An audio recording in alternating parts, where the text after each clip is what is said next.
किसान आत्महत्या का मामला पहले सदन में आज। सबसे पहली बात यह है कि पहले दिवस ही स्थगन प्रस्ताव को हमने ग्राह्य किया था और हम चाहते थे कि विस्तृत चर्चा हो, लेकिन प्रतिपक्ष की स्थिति बेहद दयनीय है। अगर ग्राह्य किए तो भागना चाहते हैं और ग्राह्यता पे चर्चा कराए तो केवल तोड़ मरोड़ करके तथ्य रखना चाहते हैं, तो कोई सार्थक चर्चा वो करना नहीं चाहते। छत्तीसगढ़ में किसानों के सामने ऐसी कोई परिस्थिति नहीं है जिसका जिक्र भारतीय जनता पार्टी के साथी कर रहे थे सदन में। उनको चाहिए कि केंद्र सरकार के जो बिल है उसके खिलाफत करे ताकि किसानों को खुशहाली हो सके। छत्तीसगढ़ में सामान्य जो किसानों की स्थिति है, मैं ऐसा समझता हूँ धान खरीदी और धान की कीमत और कर्ज माफी के बाद ऐसी कोई स्थिति नहीं है जिसका वो जिक्र करना चाहते थे। पहले आपने कहा था कि जीवित किसान को मृत बता रहे हैं, तो उसको लेकर स्थगन। मैंने ये जीवित किसान को मृत नहीं कहा, मैंने कहा जिसका उल्लेख वो कर रहे हैं वो किसान जीवित है और ये सत्य है कि वो किसान जीवित है। ये सदन की कार्रवाई स्थगित हो गई। आज बहुत सारे विषयों को लेकर बृजमोहन अग्रवाल आपत्ति कर रहे थे, अजय चंद्राकर भी। अब वो आज हमारा एक बहुत महत्वपूर्ण संकल्प था शासकीय। छत्तीसगढ़ केंद्र सरकार के डिसइन्वेस्टमेंट के कारण बाल्को जैसी हमारी बृहद परियोजना निजी हाथों में गई है और सरकार को, छत्तीसगढ़ की आम जनता को खूब नुकसान हुआ है। एनएमडीसी के द्वारा निर्माणाधीन नगरनार संयंत्र भी बेचने की तैयारी हो रही है। मोदी जी के शासनकाल में कई पब्लिक सेक्टर के कारखाने बिक रहे हैं। एयर इंडिया बिकने के कागार पे है, रेलवे स्टेशन बिकने के कागार पे है, एयरपोर्ट बिकने के कागार पे है और छत्तीसगढ़ के एनएमडीसी का प्लांट नगरनार को भी बेचने की तैयारी है। हम शासन की ओर से शासकीय संकल्प लाए हैं कि ये छत्तीसगढ़ के हित पे कुठाराघात होगा, इसको केंद्र सरकार अपने निर्णय को वापस ले। हम आज चर्चा चाहते थे, प्रतिपक्ष का कहना है हम लोग भी गुण दोष के आधार पे सर्वसम्मति से इस प्रस्ताव को मंजूर कर सकते हैं, कुछ और आवश्यक दस्तावेज चाहिए।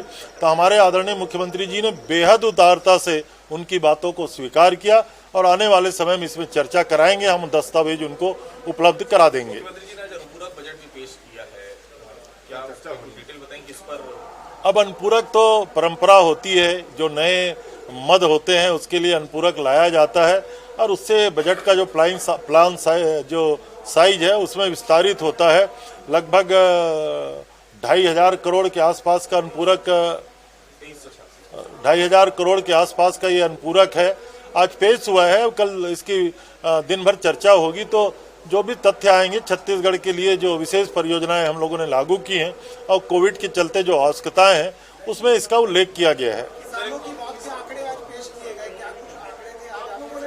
दोनों अलग अलग बातें हैं। वो सामान्य सारी मौतों को गिनती कर रहे थे और उन्होंने स्वयं स्वीकार किया कि इसमें किसानों की मौत केवल 5 है और हम लोग इसी बात को कहते हैं कि लगातार जो उनके शासनकाल में मौत का आंकड़ा था वो बहुत ज़्यादा था। इसलिए मैं समझता हूँ ये केवल आंकड़ों की बाजीगरी थी। 1300 करोड़ के धान सड़ने की भी बात आई, उसको भी लेकर विपक्ष ने बहुत हंगामा किया। असल में 31 दिसंबर तक कस्टम मिलिंग के लिए स्टेकिंग सेंटर से अभी भी आदेश जारी हो रहे हैं, तो उसका नुकसान या फायदा तो उसी दिवस के बाद ही बताया जा सकता है।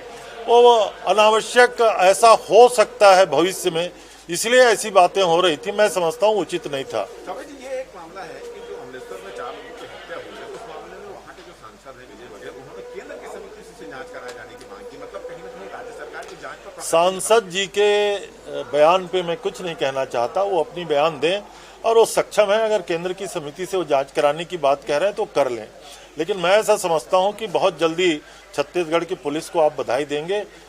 जो इतनी बड़ी हादसा और हत्या का जो कांड हुआ है, अपराधियों तक पुलिस बहुत जल्दी पहुंचेगी। सर, ये रमन सिंह जी के समय डीएवी स्कूलों से करार हुआ था भारतीय जनता पार्टी के मुख्यमंत्री, डीएवी स्कूल उन्होंने खोले थे, उन स्कूलों में पिछले 10 महीने से शिक्षकों को वेतन नहीं मिल रहा है, क्या कारण आप? ये केवल एक स्कूल का काम नहीं है। डॉक्टर रमन सिंह जी के जमाने से अनेक योजनाओं का इतना ही दुर्गति और हस्र हो रहा है। सर, ये किसान सम्मान निधि को लेकर के ये था कि कुछ अपात्र किसानों के खाते में जमा कर दी गई है और अब रिकवरी की तैयारी है, तो क्या ऐसा कुछ है? और अगर देखिए, प्रधानमंत्री किसान सम्मान निधि की सारी जो बिंदु हैं, जो शर्तें हैं, जो कंडीशंस हैं, वो बेहद भ्रम करने वाले हैं। किसानों के सामने बड़ी तकलीफ है। छत्तीसगढ़ में 32 लाख किसानों ने पंजीयन कराया है और दूसरी किस्त और तीसरी किस्त का अगर आप हिसाबें तो 6 लाख किसानों तक नहीं मिल पाया है। और उसमें भी अगर कुछ किसानों का गलत करके अगर वसूली की बात की जा रही है तो मैं समझता हूँ इस योजना का ये इतना हस्र इसी प्रकार होने वाला है। आज एक और आंकड़ा पेश किया गया बीजेपी द्वारा, कहा गया कि 35 दिन से धान खरीदी हो रही है। शनिवार रविवार छुट्टी है। भारतीय जनता पार्टी को बिल्कुल संयम बरतना चाहिए। लगभग 35 लाख मीट्रिक टन धान की खरीदी हम कर चुके हैं और 90 लाख मीट्रिक टन धान की हमें खरीदी करना है। भारतीय जनता पार्टी को अपनी चिंता करें, हम किसानों की चिंता करने के लिए पर्याप्त हैं। कोविड-19 की व्यवस्था को लेकर भी ब्रिजमोहन अग्रवाल ने कई सवाल खड़े किए कि आने वाले समय में सरकार की मंशा क्या है वो स्पष्ट हो जाए। गरीबों का इलाज नहीं हो पा रहा है, क्या छत्तीसगढ़ में कोविड-19 को रोकथाम के लिए, संक्रमण को रोकने के लिए सरकार व्यापक उपाय कर रही है।